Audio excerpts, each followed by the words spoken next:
"Which of my girls would you like?" the father asked with a cold, calculating smile that sent chills down everyone's spine. "I want the fat one," came the reply that would change multiple lives forever. Before we begin, make sure to subscribe to the channel and comment where you're watching from. The Colorado wind howled through the small settlement, whipping frozen sleet against the battered wooden buildings that lined the muddy main street. Winter had come early this year, harsh and unforgiving, driving everyone indoors to seek whatever warmth they could find. Inside the only saloon in town, oil lamps cast a golden haze through the tobacco smoke, creating dancing shadows on rough-hewn walls as townsfolk crowded close to escape the bitter cold. James Smith pushed through the swinging doors, his face flushed with whiskey and desperation. Behind him trailed his 3 daughters, their thin coats offering little protection against the elements. The crowd parted slightly, conversations dimming as curious eyes turned toward the family. Everyone knew the Smiths had fallen on hard times since the mine accident last spring.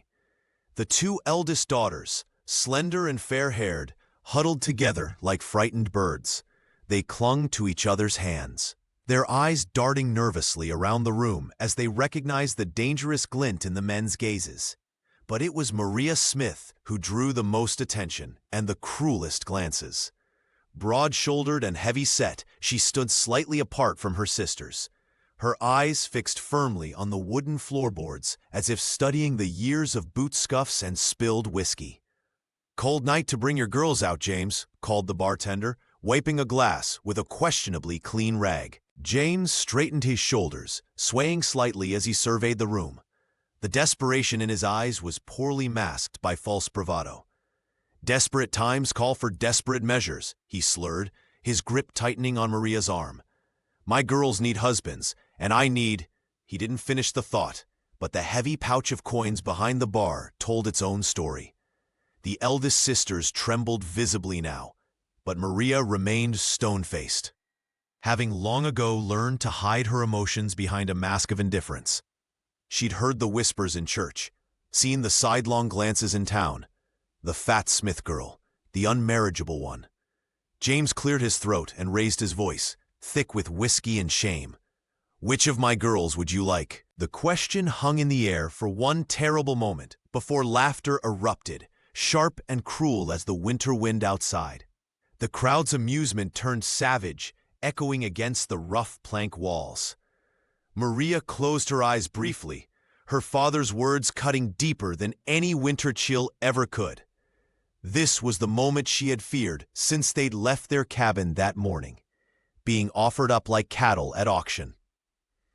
With her father already knowing which daughter would remain unwanted, a burly cowhand with a scraggly beard jabbed his elbow into his friend's ribs, nodding toward Maria Smith with undisguised mockery. His voice carried across the saloon, intentionally loud enough for everyone to hear. "Bet that one's got enough meat to last through winter," he jeered, spitting tobacco juice onto the floor. "Might need 2 horses just to carry her home." The cruel laughter rippled through the crowded room like wildfire, faces contorting with cruel amusement at Maria's expense. She kept her eyes fixed on the rough-hewn floorboards, watching as droplets of melted snow from her boots formed small puddles beneath her feet. The familiar burn of shame crept up her neck and bloomed across her cheeks. This wasn't the first time she'd been the target of such ridicule, but somehow having it happen while her own father offered her up like cattle made the humiliation cut deeper than ever before. James Smith's fingers dug painfully into her arm, his grip tightening as if he feared she might flee. The stench of cheap whiskey radiated from him as he swayed slightly, desperation making him cruel. He yanked her forward, presenting her to the room with a showman's flourish that made her stomach turn. "Strong girl," he slurred, patting her shoulder awkwardly. "Good worker, worth every penny." The atmosphere in the saloon shifted abruptly when the crowd near the door parted like water around a stone. A hush fell over the room as a massive figure stepped into the lamplight. Even the most hardened men straightened and sobered at the sight of Michael Johnson. Standing well over 6 feet tall, the mountain man's threadbare coat barely contained his broad shoulders. His face, illuminated by the flickering oil lamps, revealed a network of scars that told stories of wilderness survival and hard-won battles. Unlike the jeering men around him, Michael's eyes held no mockery, only a clear, steady gaze that seemed to look through the noise and chaos of the saloon. He moved with the deliberate grace of someone accustomed to navigating treacherous mountain paths. Each step measured and purposeful. Everyone in the small Colorado settlement knew of the solitary figure who lived up in the high country. Some whispered he'd lost a wife years ago. Others claimed he'd fought in the war. Few had heard him speak more than a handful of words at a time. The mountain man appeared in town only when necessary, for supplies, occasional church services, or to sell furs and game. Now, as Michael stepped forward, the room fell completely silent, men and women alike watching with wary curiosity as he approached the Smith family standing in the center of the saloon. James Smith sneered, his weathered face twisting with disdain as he deliberately turned away from Maria. He yanked his youngest daughter forward instead, a delicate wisp of a girl with trembling hands. "This one's a proper lady," he announced, voice slurring slightly from the whiskey. "Knows her way around a kitchen, too." But Michael Johnson's voice cut through the cacophony of the saloon, quiet yet powerful as mountain stone. "I want the fat one." Those 5 words dropped into the room like a stone into a still pond. Ripples of silence spread outward until even the piano player stopped mid-note. Every eye in the establishment swiveled between the scarred mountain man and the heavy-set young woman. Maria's heart hammered against her ribs so violently she feared everyone could hear it. Her cheeks burned with familiar shame as she braced herself for the inevitable mockery. She'd endured this her entire life, the pointing, the whispers, the cruel laughter. Yet something felt different this time.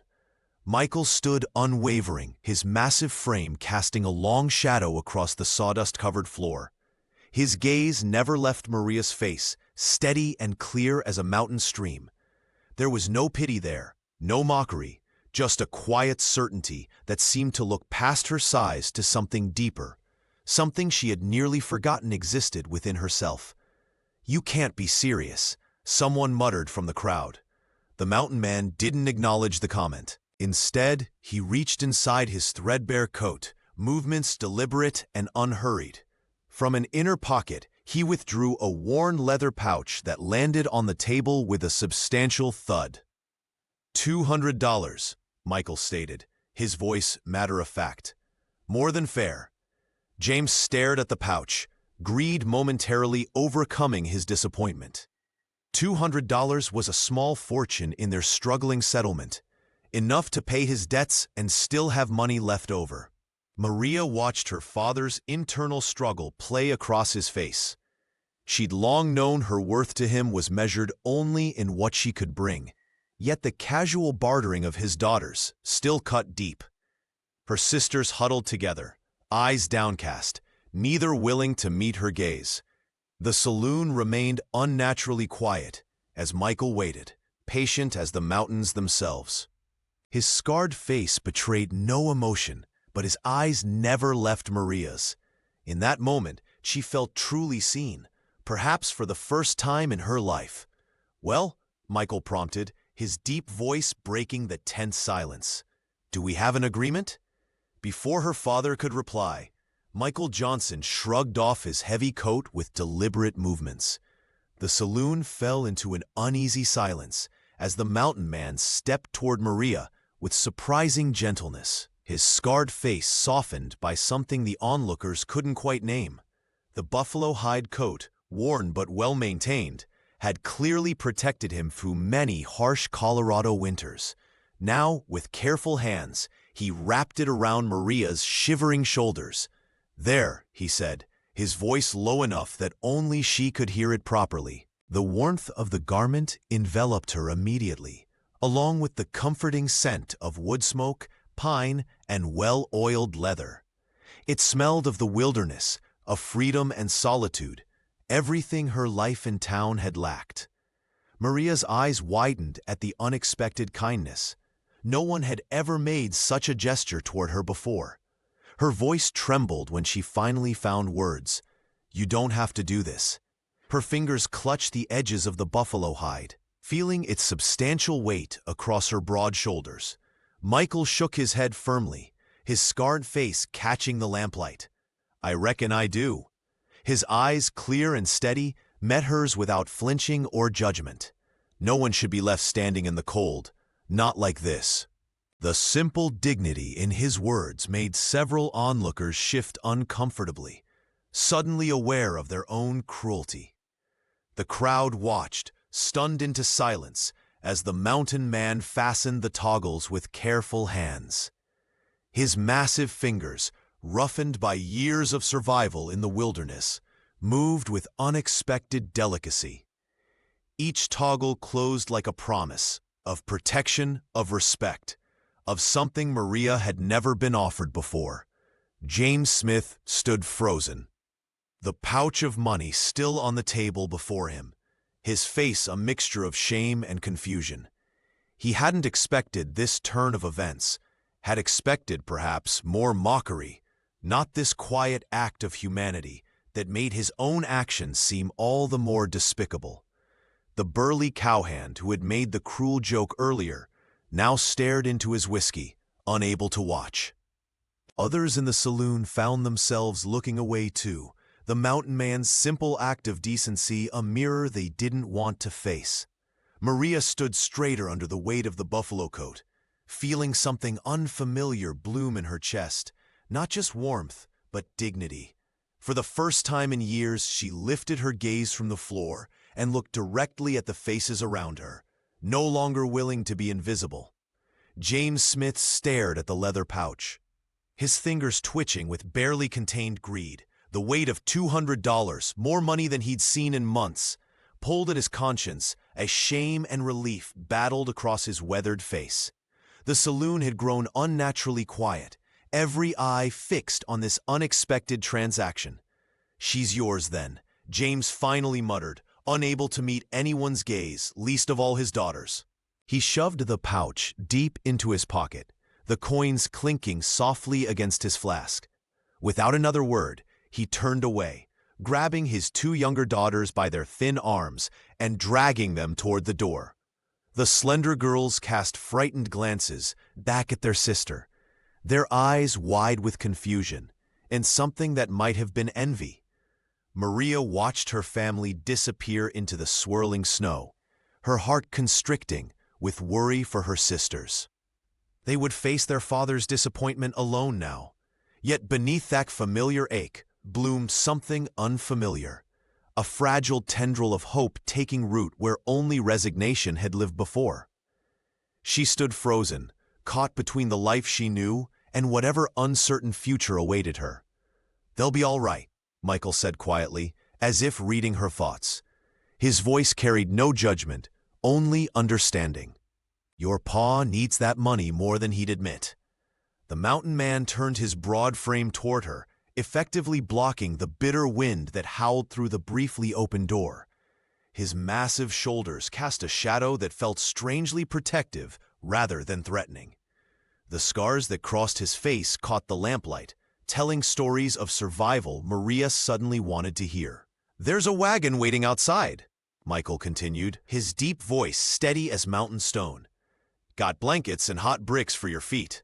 Night like this cuts straight to the bone."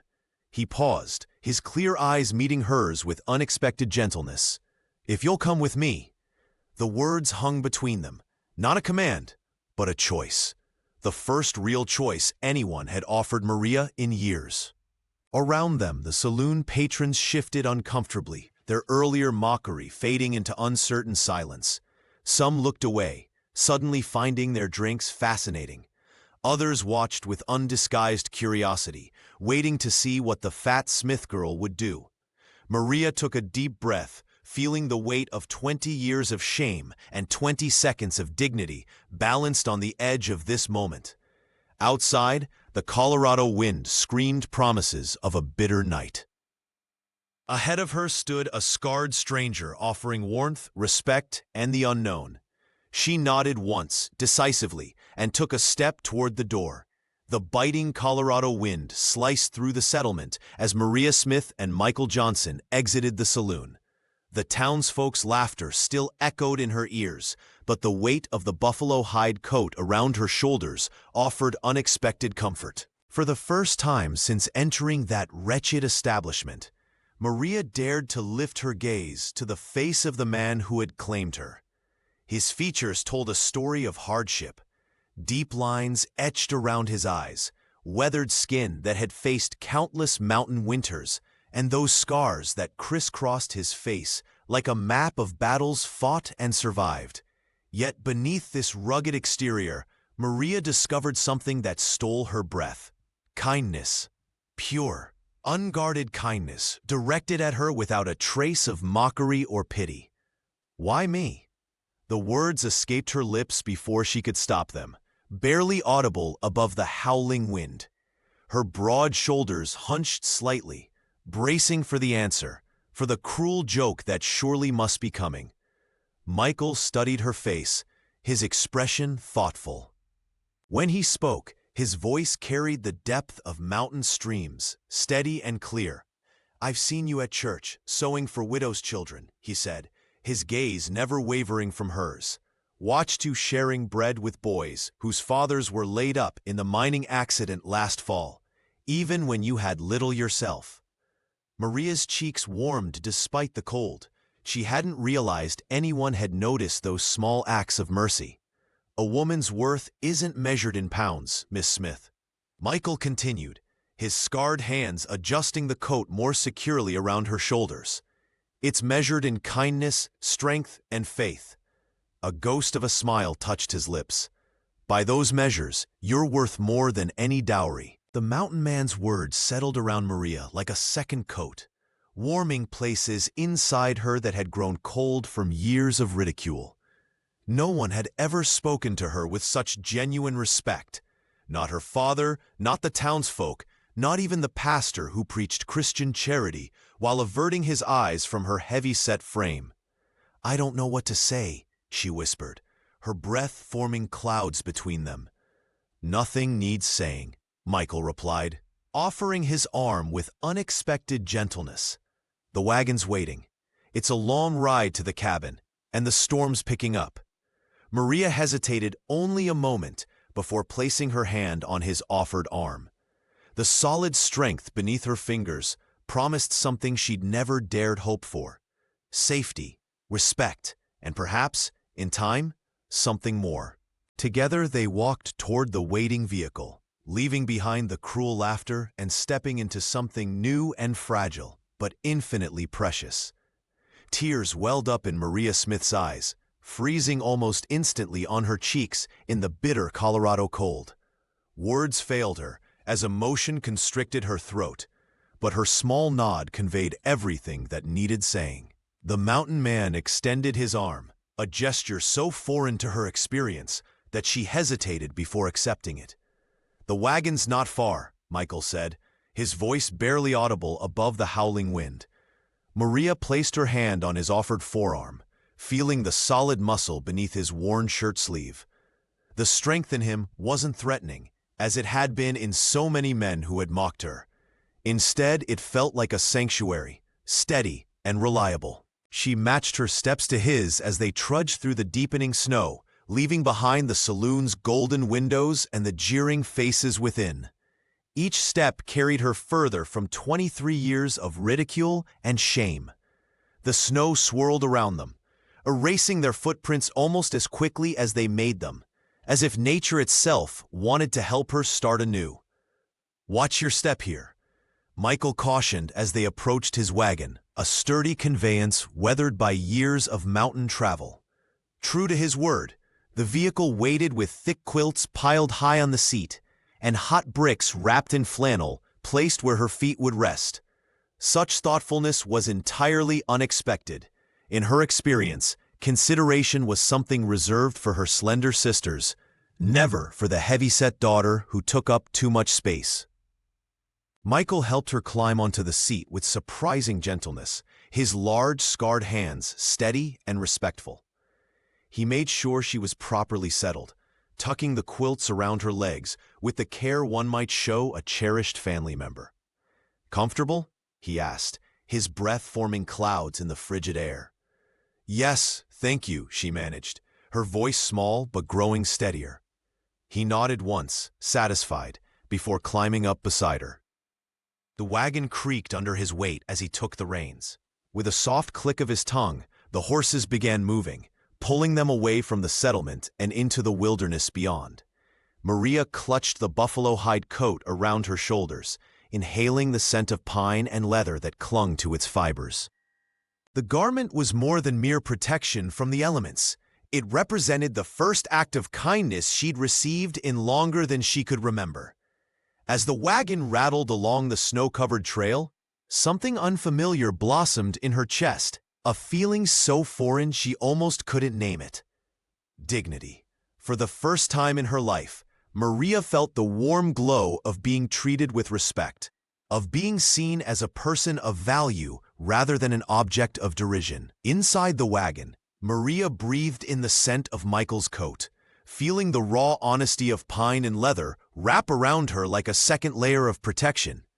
The buffalo hide was worn but sturdy, much like the man who had offered it to her. The Colorado wind still howled mercilessly outside, rattling the wooden frame of their transport. But within this small shelter, she felt a fragile sense of safety beginning to take root. The mountain man sat beside her, his large frame somehow making the space feel more secure rather than cramped. His scars caught the dim light when he turned to check that the blankets covered her properly.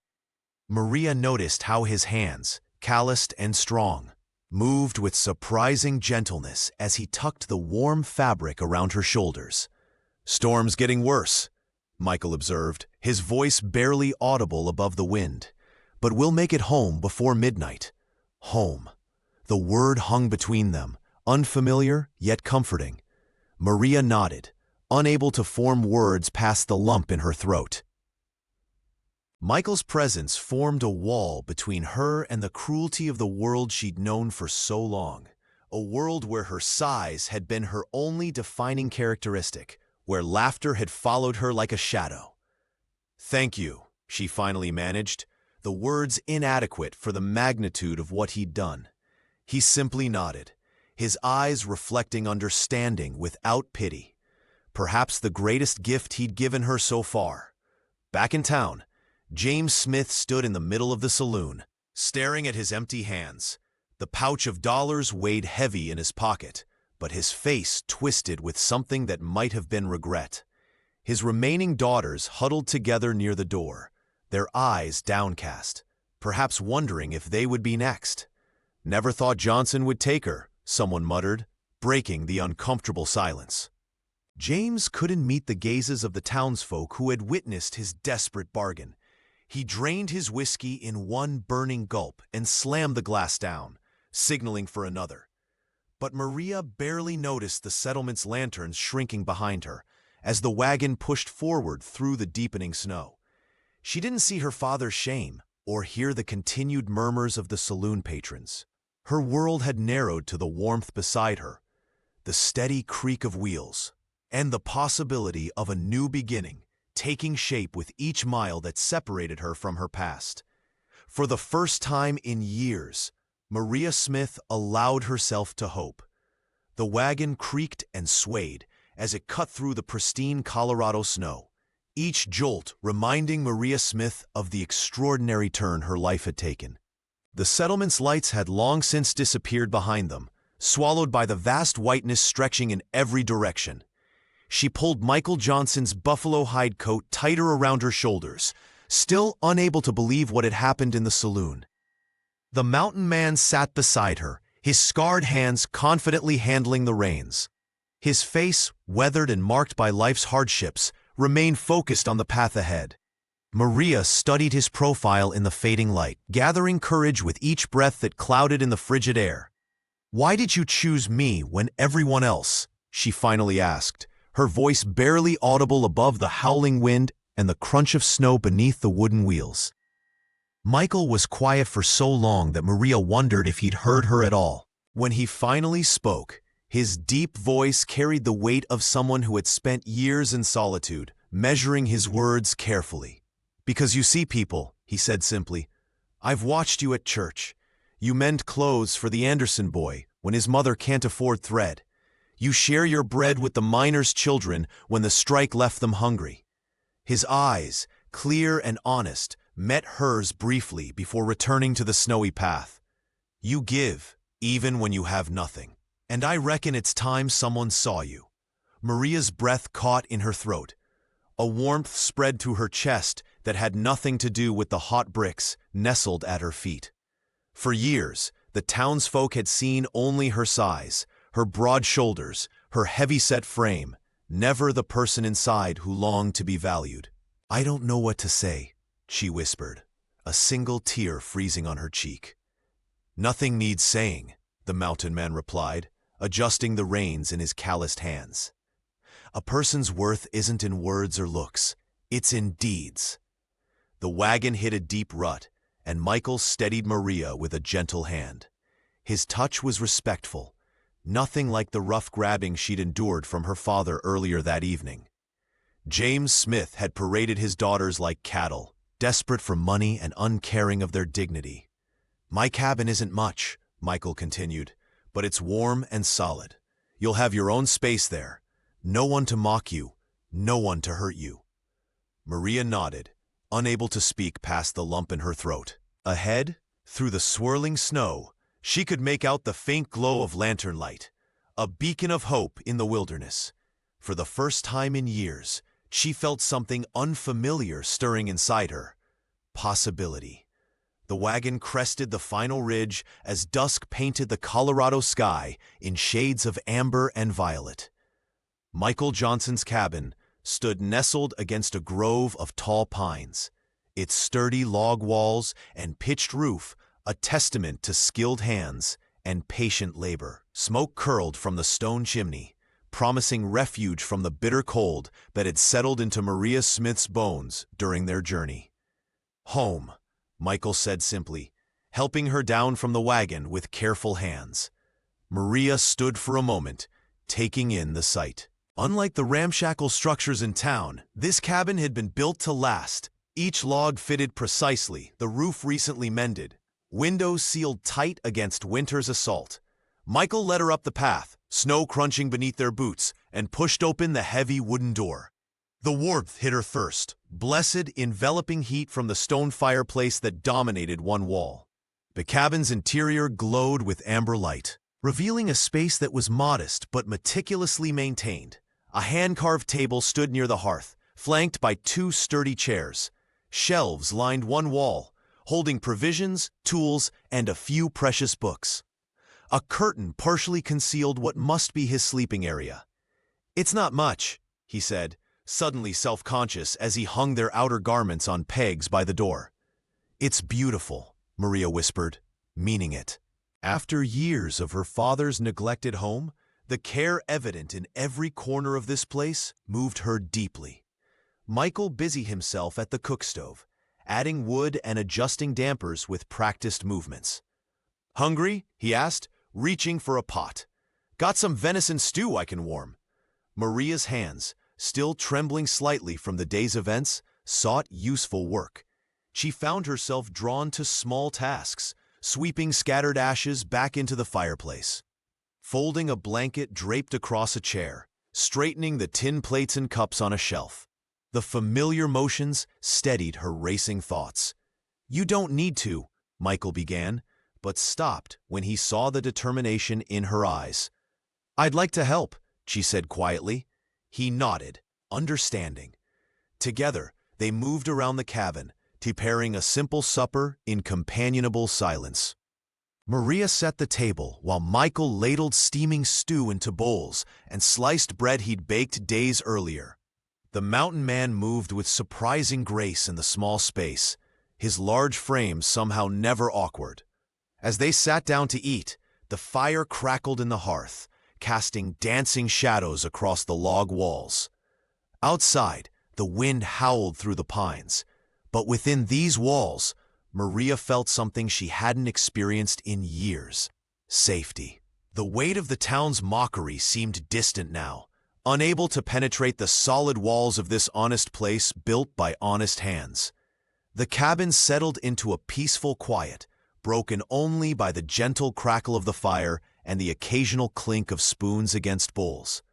Maria Smith found herself relaxing into the wooden chair, the warmth of the stew spreading through her body. Across the table, Michael's face was softened by the amber glow of the lantern, his scars less stark in the gentle light.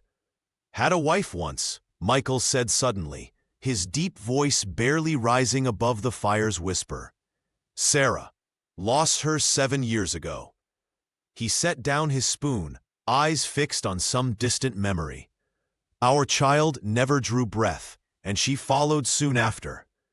Maria watched as he absently traced a knot in the wooden table with his thumb. "Swore I'd never risk love again," he admitted, his voice rough with memory. "Figured the mountains were company enough." He looked up then, meeting her gaze with unexpected vulnerability. "But a man gets tired of talking to trees." The mountain man poured them both cups of coffee, the steam rising between them like a veil. Maria wrapped her hands around the warm mug, drawing courage from its heat. "I understand loneliness," she offered quietly. "Even in a crowded room, I was always alone." She told him, haltingly at first, about the years of sidelong glances and whispered comments, how the town girls would giggle when she entered the general store, how the seamstress had sighed dramatically when measuring her for a dress, how her own father had grown to look at her with disappointment, as though her size were a deliberate failing. "I tried to make myself smaller," Maria confessed, staring into her coffee. "Not just my body, but all of me, my voice, my dreams, my hopes." She looked up, surprised to find Michael listening intently, without a trace of judgment. "I thought if I took up less space in the world, perhaps people would hate me less." Michael shook his head slowly. "Some folks are so empty inside, they need to tear others down just to feel something." He reached across the table, his calloused hand stopping just short of hers. "Their cruelty says nothing about your worth."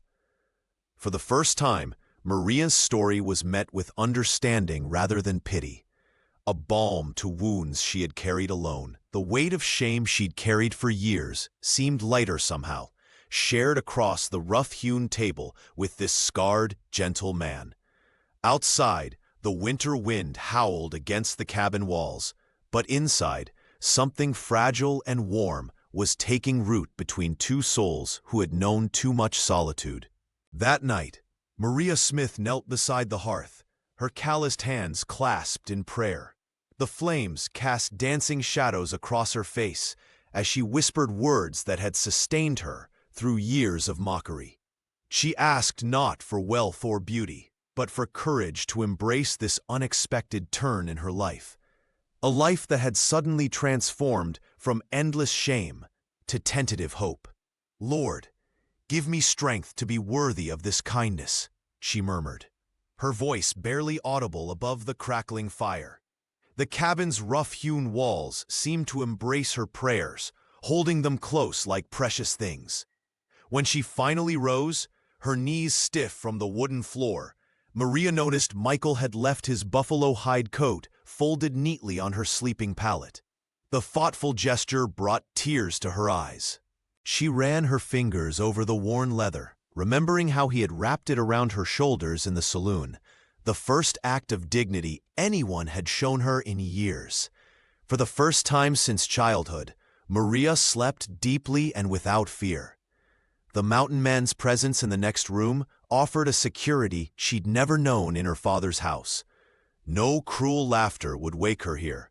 No whispered insults would follow her through these rooms. The steady sound of Michael's breathing beyond the thin partition lulled her into peaceful slumber. Dawn broke with crystalline clarity, sunlight streaming through frost-covered windows and painting the cabin's interior with golden light. Maria woke to the rich aroma of coffee and the soft sounds of Michael stoking the fire. She dressed quickly, smoothing her hair and straightening her simple dress before stepping into the main room. Michael Johnson stood by the cast-iron stove, his tall frame silhouetted against the morning light. He turned at her approach, a small smile softening the scars that marked his weathered face. "Storms past," he said, pouring steaming coffee into a chipped mug and offering it to her. His eyes, clear and steady, met hers without judgment or expectation. "If you're ready, we'll make this place your home." Maria accepted the warm vessel, letting its heat seep into her fingers. Through the window, she could see the vast expanse of snow-covered land stretching toward distant mountains, pristine and untouched in the morning light. Sparkling ice crystals caught the sun, transforming the harsh winter landscape into something beautiful and pure. "I'd like that," she replied, her voice stronger than it had been yesterday. She took a sip of the bitter brew, feeling its warmth spread through her chest. "I'd like that very much." The days following the storm settled into a comfortable rhythm for Maria Smith. Each morning, she rose before dawn, stoking the iron stove until warmth spread through the cabin's sturdy walls. Her hands, once objects of mockery, now moved with purpose as she kneaded dough for fresh bread, the familiar motion bringing a sense of peace she'd never known in her father's home. As winter's grip tightened around the Colorado wilderness, Maria found herself humming hymns from Sunday services while she worked. The melodies filled the small cabin, chasing away the silence that had haunted Michael for years. She mended his worn shirts with careful stitches, reinforcing frayed cuffs and replacing missing buttons, her nimble fingers bringing new life to threadbare fabric. Michael watched her from the doorway one evening, snow melting from his boots, as she arranged wildflowers she'd found beneath the pines in a cracked pottery mug. Something in his chest tightened at the sight. His cabin, once merely shelter from the elements, was transforming beneath her touch. Curtains fashioned from spare fabric now framed the windows, and the scent of herbs hung from the rafters replaced the lingering emptiness. "You've made this place different," he said quietly, hanging his coat on the peg by the door. Maria looked up, a flush warming her cheeks. "I hope that's not unwelcome." "No," Michael replied, his scarred face softening. "It's been a long time since this place felt like more than just walls and a roof." In the evenings, they sat by the fire, Maria working wool into yarn, while Michael whittled or repaired tools. The comfortable silence between them was occasionally broken by stories. Michael speaking of his years in the mountains, Maria sharing memories of her mother's cooking or the hymns she'd learned as a child. What struck Michael most was her resilience. The woman who had endured years of cruel mockery now moved through his home with quiet dignity. She approached each task with patience, whether coaxing stubborn stains from his work clothes or organizing his collection of hunting knives that had lain in disarray for years. "You've brought order to chaos," he told her one night as they shared rabbit stew, "and not just to these four walls." Maria's eyes met his across the table, understanding the unspoken meaning in his words. The cabin had become more than shelter. It had become a place of belonging, a sanctuary where two souls cast aside by others had found unexpected harmony. In the heart of the bitter Colorado winter, they had created something neither had dared hope for: a home. The afternoon sun cast long shadows across the snow-covered landscape as Maria Smith stepped out of the cabin, bundled in layers against the biting Colorado cold. Michael Johnson was already outside, his tall frame silhouetted against the white expanse as he examined the fence line that marked the boundary of his property. "I want to help," Maria called, her breath forming clouds in the frigid air. Michael turned, surprise evident in his scarred face. "It's deep out here," he cautioned, gesturing to the snow that reached above his knees in places. "Might be difficult for you."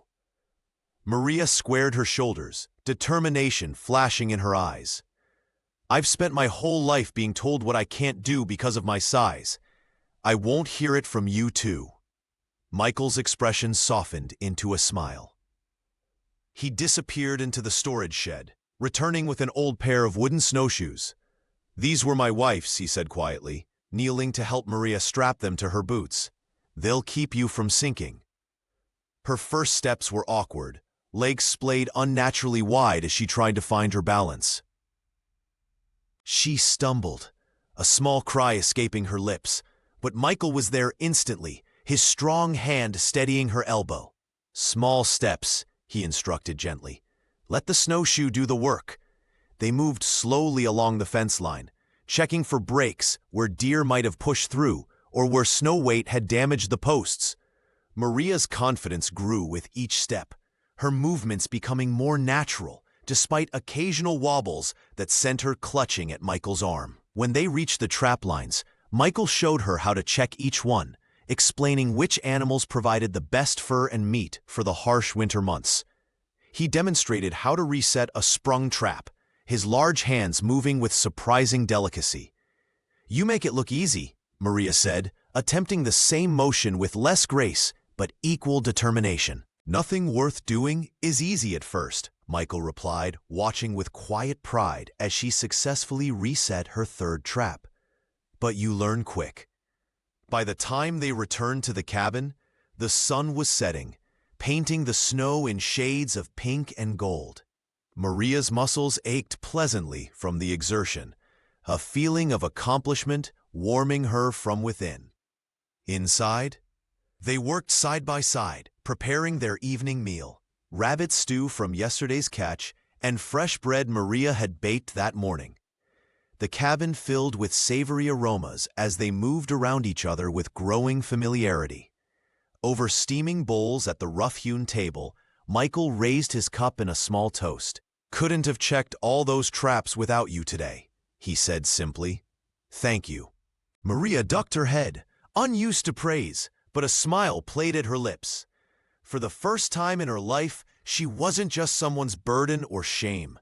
Here, with this quiet mountain man, she was a partner.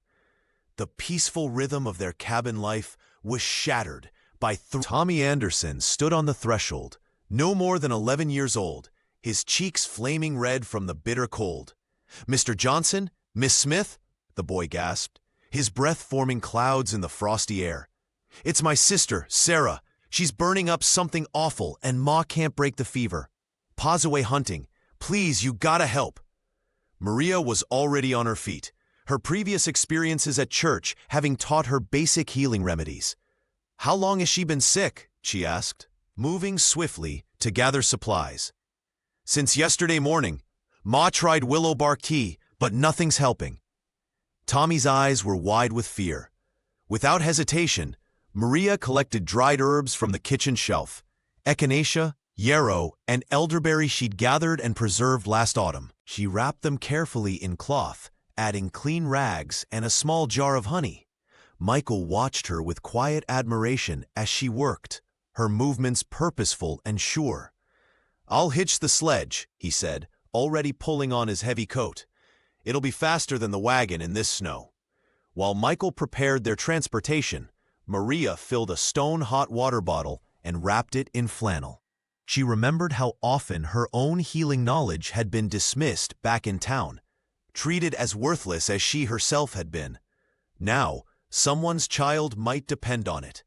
Within minutes, Michael had the sledge ready, their sturdy mountain pony stamping impatiently in the snow. He helped Maria aboard, tucking thick buffalo robes around her and Tommy before taking the reins. The sledge shot forward into the darkness, the runners hissing over packed snow. "Hold tight!" Michael called over his shoulder as they sped between towering pines. The lanterns swinging from the front of the sledge cast wild, dancing patterns across the pristine white landscape. Maria clutched her bundle of remedies, praying silently for the Anderson child. The cold bit at her exposed face, but she barely noticed. For the first time in her life, she was being sought out, needed for something only she could provide. As they raced through the Colorado night, Maria felt a strange mix of fear and purpose, the weight of responsibility, balanced by the knowledge that she was, finally, truly seen. The Anderson cabin stood small against the vast Colorado wilderness, its windows glowing with desperate lantern light. Inside, Maria Smith found 8-year-old Emma Anderson thrashing in her bed, skin burning with fever. The child's mother, Sarah, clutched her rosary beads, eyes red from hours of weeping. "Thank God you've come," Sarah whispered, stepping aside as Maria approached the bed. Maria moved with quiet confidence, her broad frame steady as she placed a gentle hand on Emma's forehead. The heat radiating from the child alarmed her, but she kept her expression calm. "How long has she been like this?" "Since yesterday noon," Sarah explained, voice trembling. "Started with a cough, then the fever just wouldn't break." Michael Johnson positioned himself by the hearth, methodically feeding logs into the dying fire. His scarred face reflected the growing flames as he worked silently, creating a steady warmth that soon filled the cramped cabin. Maria soaked cloths in cool water, wringing them carefully before placing one on Emma's forehead. The child whimpered, but Maria's soft humming, an old hymn her mother had taught her, seemed to settle the girl. She mixed herbs she'd brought from their cabin, brewing a tea of willow bark and honey. "Small sips," she instructed Sarah, supporting Emma's head as the mother helped her drink. "The bitterness will help bring down the fever." Through the long night, Maria kept vigil. She changed the cool cloths, sang softly when Emma grew restless, and monitored each labored breath. Michael maintained the fire and occasionally brought fresh snow to melt for compresses, his large hands surprisingly gentle as he passed them to Maria. "You're good at this," he murmured during one such exchange, his eyes reflecting admiration. Maria smiled faintly. "My grandmother taught me. No one ever thought much of her remedies in town." By midnight, Emma's breathing had eased slightly. By 3 in the morning, her thrashing had calmed. As dawn broke across the snow-covered valley, painting the cabin walls with pale gold light, Maria felt the child's forehead again and found it cool to the touch. "The fever's broken," she announced, exhaustion and relief flooding her voice. Sarah Anderson collapsed beside the bed, tears streaming down her weathered face. "You saved her," she sobbed, clutching Maria's hand. "You saved my little girl." Emma opened her eyes, weak but present, and managed a small smile. Within days, word of Maria's healing hands spread through the scattered homesteads. Neighbors who had once snickered behind her back now spoke her name with respect. Michael watched with quiet pride as Maria Smith, once mocked for her size, became known instead for her compassion and skill, a blessing to the isolated community that had once rejected her. Sunday morning dawned crisp and clear, the winter sun casting long shadows across the pristine snow.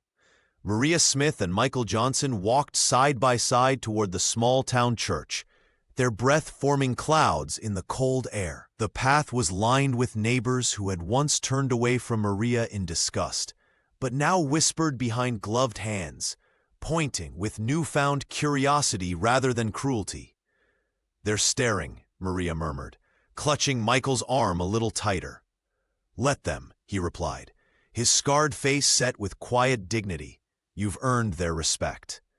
The church bell rang out across the valley as they approached the weathered wooden building. Several townsfolk nodded in greeting, cautious acknowledgments that would have been unthinkable mere weeks ago. Maria felt a flutter of anxiety as they climbed the steps, but Michael's steady presence beside her gave her courage. Inside, the small sanctuary was warm with body heat and wood smoke. Heads turned as they found a pew, but the usual sneers were absent. Instead, there was something new in their gazes, a reluctant admiration born from the story of how she had helped save the Anderson child. Pastor Carter, a thin man with kind eyes, took his place at the pulpit. His sermon that day spoke of faith that perseveres through trials and the courage to stand firm when others falter. Midway through, he paused, his gaze finding Maria in the congregation. "We've witnessed true Christian charity in our community this week," he announced, his voice carrying to the rafters. "When little Sarah Anderson lay burning with fever, it was Maria who came through the night to tend her. Not for praise or payment, but because she saw a need and filled it." A murmur rippled through the congregation. Maria felt her cheeks warm, but for once, it wasn't from shame. The pastor continued, "Speaking of how God often works through those the world overlooks, several of the women who had once mocked her size now glanced at her with newfound respect. When the hymns began, Maria found her voice joining the others. With each note, she sang a little stronger, the familiar melodies carrying her past years of hurt. Michael's deep bass rumbled beside her, steady and sure as the man himself. After the service, Mrs. Anderson approached, her recovered daughter in tow. "We can never thank you enough," she said, pressing Maria's hand between her own. Others gathered around, offering tentative smiles and nods of acknowledgement. As they walked home across the snow-covered fields, Maria realized something had shifted inside her. The weight of shame she had carried for so long had begun to lift, replaced by something fragile but growing, a sense of her own worth, independent of others' judgment. The tranquility of their mountain home was shattered one crisp morning when Michael Johnson discovered a line of wooden stakes driven into the frozen ground, each topped with a fluttering red flag. He stood motionless, his scarred face hardening as he traced the line with his eyes, cutting straight through the eastern pasture, past the spring, and directly toward their cabin. "Railroad," he muttered, recognizing the markers immediately. The Denver and Pacific had been pushing westward for months, but he never imagined they'd claim his land. Michael's fists clenched as he trudged back to the cabin, snow crunching beneath his boots. Maria looked up from her mending when he burst through the door, his expression telling her everything before he spoke a word. "They've marked our land," he said, voice low with controlled anger. "The railroad's claiming my homestead sits on their right-of-way." Without hesitation, Maria set aside her work and reached for her shawl. "Show me," she said simply, her broad shoulders squaring with determination. Together they rode out on Michael's sturdy mare, the animal's breath forming clouds in the cold air as they followed the line of stakes. The red flags whipped violently in the bitter wind, like drops of blood against the pristine snow. Maria dismounted carefully, examining one of the markers. The mountain man watched her, admiration warming his eyes, despite their predicament. "My father once lost our first home to men like these," she said quietly. "I won't let it happen again." Michael's weathered hand found hers. "This land was deeded proper. My cabin stood here 15 years. His voice roughened with emotion. "Everything I've built, everything we're building together, it's here."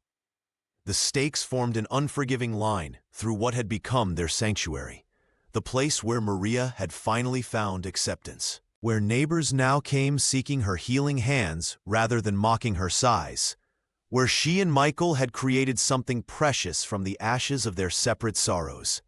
"They'll try to take what we've built," Michael gritted through clenched teeth, his scars standing out sharply against his pale skin. "But I won't give up my land, or you, without a fight." Maria's heart pounded against her ribs, but her voice remained steady. "Then we fight together." She squeezed his hand, feeling the calluses that spoke of years of solitary struggle. "I may not have much, but I have friends in town now, people who'll speak for us." Michael nodded, his eyes scanning the horizon where the mountains met the endless Colorado sky. This land was more than property. It was redemption for them both, a place where two outcasts had found belonging. "Together, then," he agreed, his breath visible in the cold air. Maria resolved in that moment to stand beside him, no matter what came. The railroad might have money and power, but they had something stronger, a home worth fighting for. The battle for their home stretched through weeks of bitter conflict. Maria and Michael spent long evenings at their kitchen table. poring over yellowed documents by lamplight. The railroad company had sent men in fine suits who spoke of progress and inevitability, offering a pittance for land that represented everything to the couple. "They think because we're simple folk we'll just roll over," Michael said one night, his scarred face tight with worry. He paced the cabin floor, boots heavy against the wooden planks. Maria watched him, her mind already working. "I need to speak with Sarah at the general store," she said. Her father was friends with the original surveyor. The next morning, Maria made her way into town, ignoring the lingering stares. Sarah welcomed her with genuine warmth, one of the few who had always been kind. "I remember Pa talking about boundary disputes," she said, disappearing into a back room. She returned with a leather portfolio. He kept everything. Days later, Maria found herself knocking on doors throughout the settlement, seeking allies among those who had once mocked her. Old Mrs. Winters, who remembered the original treaties, offered her testimony. The blacksmith, whose father had helped establish the town boundaries, contributed his knowledge. The breakthrough came when Maria visited the native settlement beyond the ridge. Elder Carlos, his face weathered by 80 winters, listened intently to her story. "The railroad men lie," he said simply, producing a map marked with tribal boundaries that predated any white settlement. "This land was given to your husband's people through proper channels. I was there when the papers were signed." The town hall meeting was set for Sunday after church. The railroad representatives arrived in a polished carriage, confident in their legal might. Townsfolk packed the small building, curiosity overcoming their prejudice. Maria stood before them all, no longer the shamed daughter, but a woman fighting for her home. Her voice remained steady as she unrolled the maps and documents they had gathered. "The boundary markers have been moved," she explained, pointing to discrepancies. "This land has belonged to the Johnson homestead for 23 years. Elder Carlos rose slowly, commanding instant respect. "I have witnessed many men come to claim what is not theirs," he said, his voice carrying despite its softness. "These papers show the truth of the boundaries." He placed a weathered hand on the treaty map, the original seal still visible in the corner. The railroad men conferred in hushed, angry whispers. Their legal representative finally stood, face flushed with frustration. "We will need to reassess our planned route." He conceded stiffly. A collective exhale swept through the room. Michael reached for Maria's hand, his calloused fingers wrapping around hers in silent gratitude. The land that had become their sanctuary would remain theirs, protected by truth, community, and the strength of a woman who had finally found her voice. The church fell silent as the railroad men gathered their papers and retreated. Relief washed over the gathered townsfolk like a wave, their murmurs growing into excited chatter. Michael Johnson stood tall among them, his scarred face transformed by a smile that reached his eyes for perhaps the first time since many had known him. He turned to Maria Smith, who still clutched the treaty map in trembling hands. The document that had saved their home seemed to glow in the church's filtered light. Michael took her hands in his, the map pressed between their palms like a shared promise. "I chose you once," he said, his deep voice carrying through the hushed sanctuary.